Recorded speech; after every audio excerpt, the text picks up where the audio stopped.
Having a very controlling father. How scary is it? Sarah is 18 years old, born into a sick family. Father is the sole authority in the family.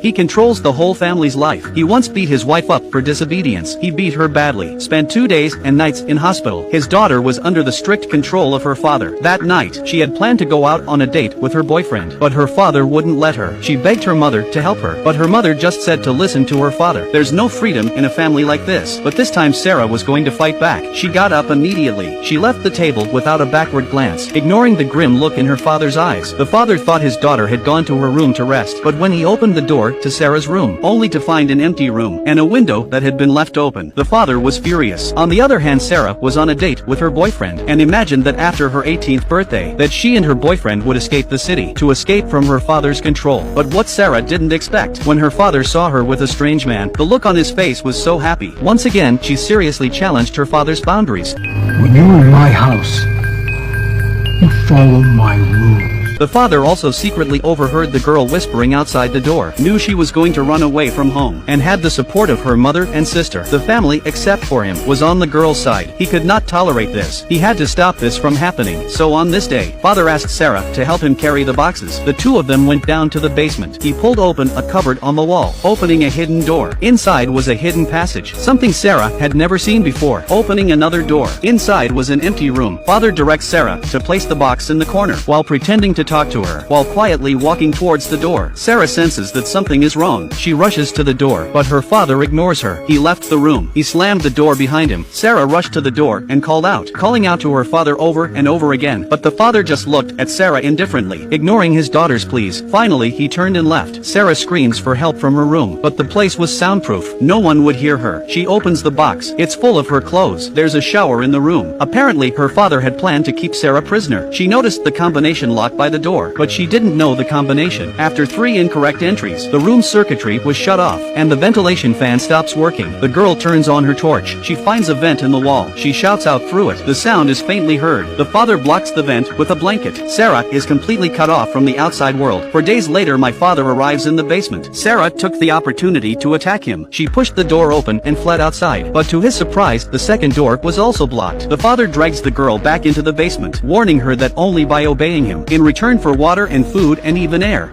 Everything that you get now, every privilege, you will earn. That day the police came to the house to investigate. The father said the girl had planned to run away from home. The police misjudged that this was not a serious case of disappearance. No further investigation was carried out. Sarah's boyfriend also came to ask questions. The father lied and said that Sarah had left with another man. The boyfriend felt devastated. He also gave up looking for Sarah. On the 30th day of her captivity, Sarah celebrates her 18th birthday. Her father gave her a cake and a red dress as a gift. Sarah puts on the dress. Her father was so pleased with her. This was the perfect daughter for him. On the 38th day of her captivity, Sarah crouches on the floor eating a tin of food. She looks at the sharp edges of the can lid. Suddenly she had an idea to escape, ready to attack her father. But as soon as she launched her attack, she was immediately overpowered by her father. 365 days in captivity. The girl is pregnant and gives birth to a baby girl named Mary. The father considers it a gift he has given the girl. 4 years later, Mary was grown up. Sarah was pregnant again. The father came to sit in the basement every day after work, enjoying a monstrous bond. Then he would return home. The family shared dinner. The mother didn't give up looking for her daughter. She asked her husband, could she hire a private detective to continue the investigation? But the husband was furious. He said, we have a daughter, don't we? On Christmas Day, her father brought a TV to Sarah and her daughter. They were so excited to see it. In the darkness of the basement, it was the only way to see the outside world. In their 7th year of captivity, Sarah gave birth to another boy, Jack. That day her daughter Mary had a high fever. Sarah asks her father to take her to hospital, but he just threw down a few boxes of fever-reducing pills. He ignored Sarah's pleas. As time moved on, Mary began to take an interest in the outside world. Television is no longer enough to satisfy her curiosity. To the park, and to the zoo, and play with real friends like on TV. Sarah was at her wit's end to satisfy the children's curiosity as much as possible. She could only play games in the small room and play games with them, pretending that there are forests, rivers, waterfalls, everything they had imagined. Meanwhile, Sarah's sister learns through Sarah's boyfriend that her father has lied to him and begins to wonder if the basement where her father used to go is hiding something. But before she can investigate, her father suddenly appeared. Angrily he said, how could I have hidden my sister in the basement?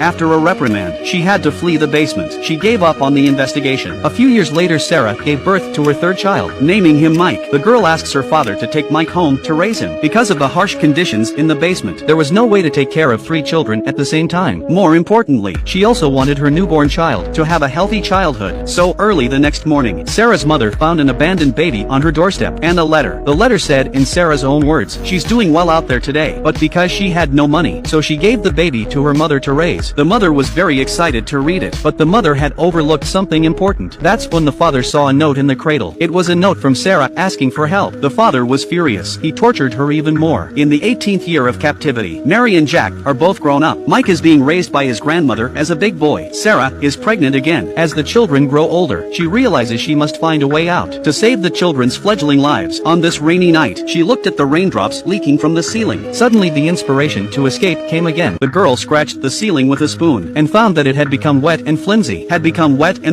She repeatedly dug with the spoon. It took several hours. She finally made a small hole in the ceiling, shining a torch out. Outside, a man is walking his dog, seeing the girl's distress signal. But the man didn't go straight to the house to check the situation. Instead, he knocked on the door and alerted the girl's father. The father realized that it was the girl calling for help. He immediately went to the basement. The consequences were predictable. It was Jack's birthday. The father came down to the basement to celebrate his birthday. Hearing his father's account of Mike's recent events, Jack was very jealous of Mike. He wanted to experience the outside world too. He even shouted at his father, "What'll that be?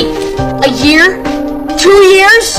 Years of confinement. The 2 children have serious psychological problems. They wanted to live like normal people. They even see their imprisonment as the fault of their mother. The children's lack of understanding and blame. Sarah was devastated. She suddenly went berserk. She threw all the furniture over, making a mess of the room. After venting her feelings, she told her 2 children the truth. The 3 of them hugged each other and cried. The children no longer blamed their mother, even when their father insulted their mother. Jack said angrily that you have no right to talk to my mother like that. But Jack was too small to stand up to his father. Shortly afterwards, her father was fired from the company. He had no money to support Sarah and the children. So late that night, he connected the car exhaust to the basement. He planned to kill them with the car's tailpipe. But in a life-or-death moment, Mike suddenly came into the garage. The father had to pretend that nothing was wrong to interrupt the killing. But while the exhaust fumes didn't kill him, but it caused Mary to have an asthma attack. She needed to be rushed to the hospital. Sarah pleaded with her father. Eventually, her father agreed. When he arrived at the hospital, Mary was quickly rescued from danger. Sarah sat with her father in the lobby waiting. She had an idea. Deliberately knocked over a glass of water on the table. She spills the hospital papers. Her father had to go to the window to get a replacement. Now is the perfect opportunity to escape. The girl leaves the hall to the ward corridor, turning around to see her father appears behind her. She doesn't hesitate to keep moving forward. Her father followed her. Her father called out to Sarah. Sarah didn't choose to stop. Seeing a police officer in front of her, she saw the pleading in her eyes. She stepped forward quickly. "I need help." Looking at his daughter in the nurse's arms, the father knew it was too late. Then the police stopped him and arrested him. Jack was also rescued from the basement. The mother could never have imagined the daughter she'd been searching for 20 years had been with her all along. Don't forget to subscribe for more videos like this on Recap Next.